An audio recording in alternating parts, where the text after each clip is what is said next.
This is modern homesteading. It's timber framing time. I wanna grow tomatoes on the front steps, sunflowers, bean sprouts, sweet corn and radishes. I feel proactive, I pull out weeds. All of a sudden, I'm having trouble breathing in. I'm having trouble breathing in. I'm having trouble breathing in.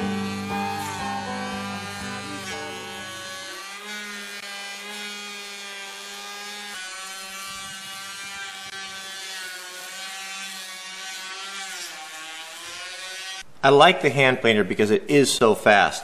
However, no matter how careful you are, you're going to get some planer marks in there. That's what you have right here. So the belt sander really is a nice way to quickly finish it off and get rid of those.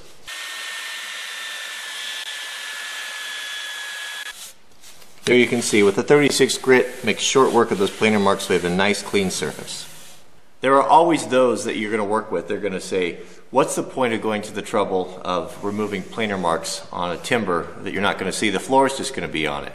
You know, and what it is it's important that I made a decision years ago that I wanted to stop living a life of mediocrity, of just doing everything halfway and half measures. And I wanted to do things better.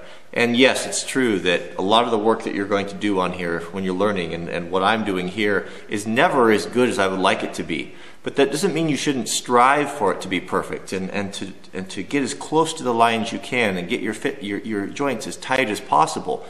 When you're doing mathematics, you know, you don't often do the right when you're figuring a sum. It isn't always right, but it doesn't mean you shouldn't strive to do it perfectly every time, because eventually you will get there.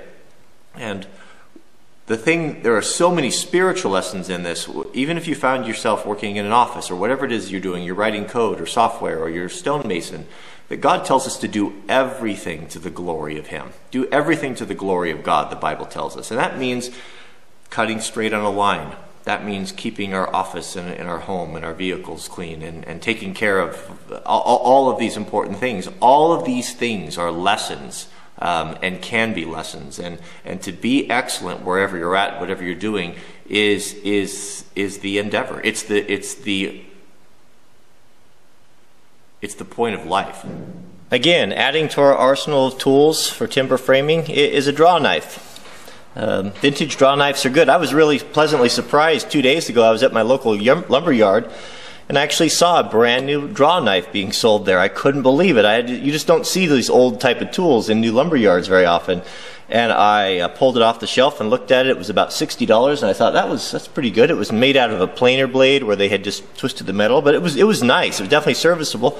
I took the protective cover off of it. It was the dullest blade I've ever felt. It was so bad that it was almost. I don't think it was as dull as a regular screwdriver. It would have taken a long time to bring that edge back on, but that was disappointing. And I just thought, you know, I wonder why that was. Is that a mistake, or have the health and safety fanatics gotten to everything where they're afraid someone's going to cut themselves with a sharp tool, and so they sell them dull? There were two of them there, and they were both that way. So I don't know. Getting a little off topic there. Here on one of the old timbers, you can see there we've got some bad areas here. Yeah, we could leave that, and I've got it planned to turn to the inside, but I don't like that. You know, it looks bad. It's a soft area that's going to be an inroad for bugs. Let's just take our draw knife and pull this down and clean it out. Get that out of there. I don't want that. So that's deep as I dare go. There's definitely a little damage in there, but isn't that nicer? You know, than having those ragged edges there? Just a little bit, a little effort, and you know, to do things right. So let's create a tongue and fork joint, shall we? Now, when our timbers are different dimensions, when they're not exactly the same size, we've got to make compromises. So we can only have two sides that are going to be flush, because this timber is a little bit different sizes than this one. So we've got to make that up somewhere. So where are we going to make that up? We're going to make it up on the inside and on the bottom. Because I want a flat top here. I want these two joints to come together flat on the top, and I want them to come flat on the outside. because we're going to have decking boards. We don't want a step down. We don't want to have a teeter-totter thing going on there.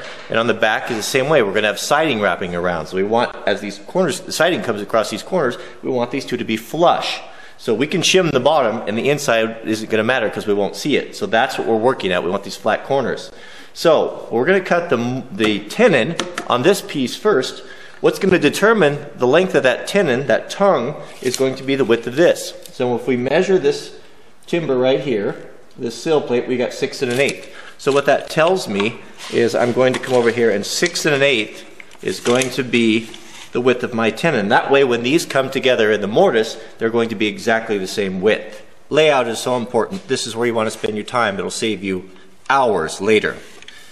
So I lay out with a knife, a razor knife, X-Acto knife, so we know that we want the 6 1/8. So what I'll do is I'll come right there on the 6 1/8, and I'll make a groove. Now, a pencil width is very wide. When you start comparing these, if you look at this notch, and I can drive how tight that is compared to a pencil width, that pencil width really varies. And if you're on either side of the line, before you know it, you're 1/8 inch, 3/16 off, and you're chasing your tail around. So the knife really comes into play. So what I'll do is I will take my square, and I will put my knife in the very cut that I made, and I'll bring the square over to the blade, and I'll carefully run down, and I'll score that membrane with the blade right against the square. Now I'm right on. Because the blade is hard to see, or that scored membrane is hard to see, then I'll take my pencil, and I'll very carefully with a point, I'll lay that lead right inside that membrane. So what I have right there is a really precise measurement. If I check this again, I am right on 6 1/8. A sharp pencil is really critical. If you're going to use a carpenter's pencil, run that taper back. Make it, bring that edge way back so you can put a nice fine edge on it. So what I'll do is once I get the wood shade back, I'll take my knife and I'll rotate that around and get a nice fine point on it. Some timber framers use mechanical pencils, and that's not a bad idea either. I just don't have one.